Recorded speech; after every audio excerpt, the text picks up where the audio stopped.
Welcome back to GNN. Tonight we're covering a story that's reshaping the entire entertainment landscape.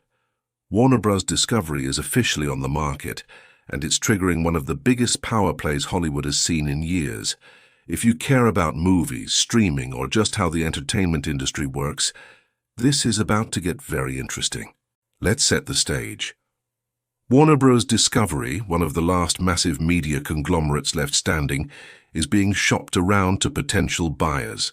This is huge because it signals that even the biggest media companies are struggling to figure out their place in a world that's rapidly transforming. The company that owns HBO, Max, CNN, and the entire Warner Bros. Film library is now on the auction block. Three major players are reportedly in the running: Netflix, Paramount, and Amazon.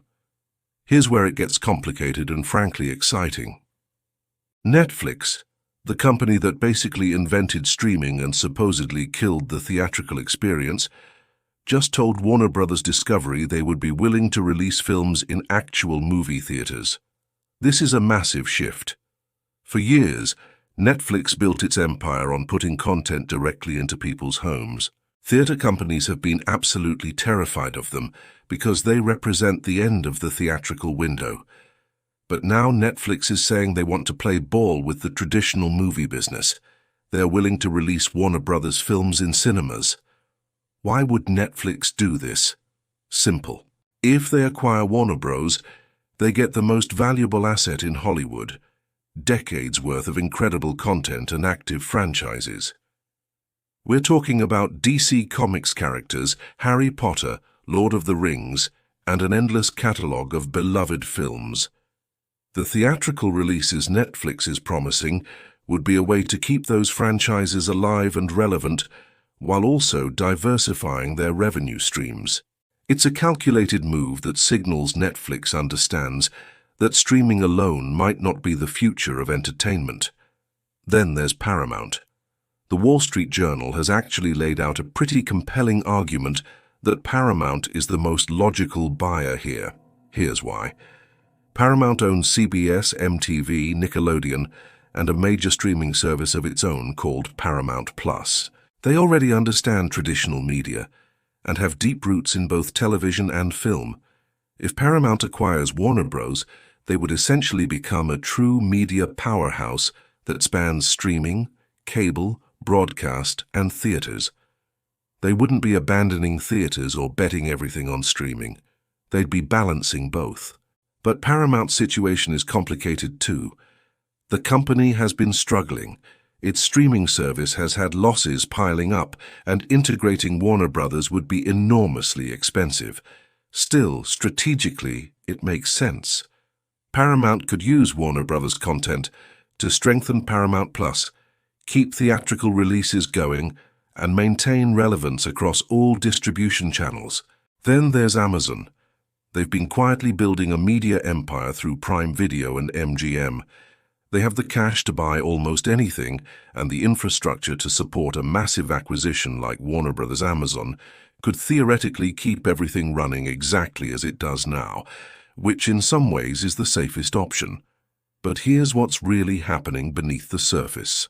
The entire entertainment industry is having an identity crisis. Streaming changed everything. It disrupted the traditional model where studios relied on theatrical releases and then cable and home video. For a moment, everyone thought streaming would replace everything. Now we're seeing reality. Streaming services burn through cash, theatrical releases still matter, audiences want choices. Movie theaters have a major stake in this too. They desperately want whoever buys Warner Bros. To commit to theatrical releases. A company that gives up on cinema entirely would devastate an already struggling exhibition industry.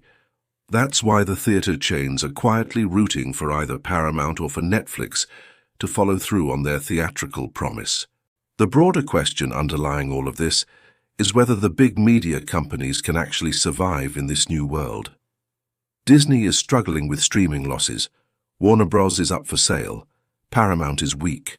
Comcast owns NBC and is trying to figure out its streaming strategy. Only Netflix, Amazon, and Apple seem to have found their footing, and even they're still adapting. What happens with Warner Brothers matters because it will set a template.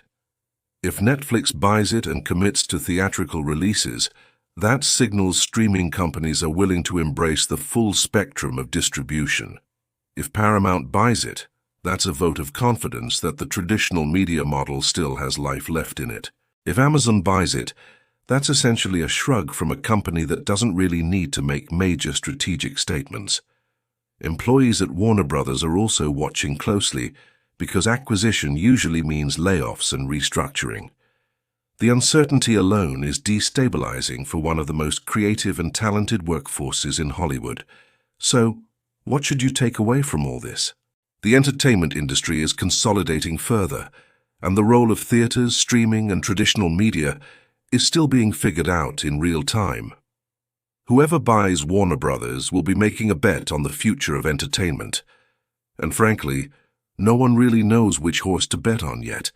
That uncertainty is why this story matters so much right now. Thanks for watching GNN. Stay tuned as we continue tracking the biggest stories reshaping business, entertainment, and your world.